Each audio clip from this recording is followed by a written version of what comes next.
പാപ്പ ഞാൻ വലുതാകുമ്പോൾ PSC എഴുതണം. ജീവാനിന്റെ അച്ഛൻ സമ്പാദിച്ചു നോക്കുമ്പോൾ ഭക്ഷണത്തിനും താമസത്തിനും സ്ഥിരതയുണ്ടോ? അങ്ങനെയാണെങ്കിൽ PSC എഴുതണ്ട. കാരണം ഇന്ത്യയിൽ ഏറ്റവും കൂടുതൽ ശമ്പളം മേടിച്ചുകൊണ്ട് സമ്പാദിക്കാൻ പറ്റുന്നത് 30-35 കോടിയാണ്. അതിന്റെ മുകളിലേക്ക് പോകണമെങ്കിൽ ബിസിനസ് അല്ലെങ്കിൽ ഇൻവെസ്റ്റ്മെന്റ് നമ്മൾ ചെയ്യേണ്ടി വരും. 100 കോടി, 1000 കോടി, 8000 കോടി ഇതൊക്കെ ചെയ്യണമെങ്കിൽ PSC വഴി നടക്കുകയില്ല.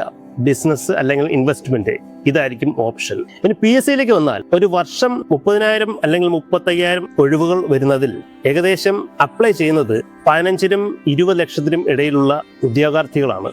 ഇതിൽ സെലക്ട് ചെയ്യപ്പെടുന്നത് ഏകദേശം 0.5 to 0.8%, അതായത് 1% താഴെ മാത്രമാണ് PSCയിലേക്ക് സെലക്ട് ചെയ്യപ്പെടുന്നത്.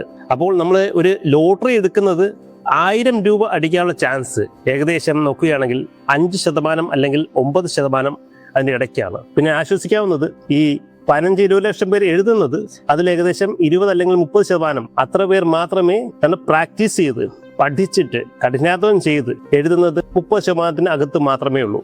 നിങ്ങൾക്ക് സാമ്പത്തിക സ്ഥിരതയുണ്ടോ? ഞാൻ ഒരിക്കലും പറയില്ല PSC എഴുതണമെന്ന്. തീരുമാനം നിങ്ങളുടേതാണ്.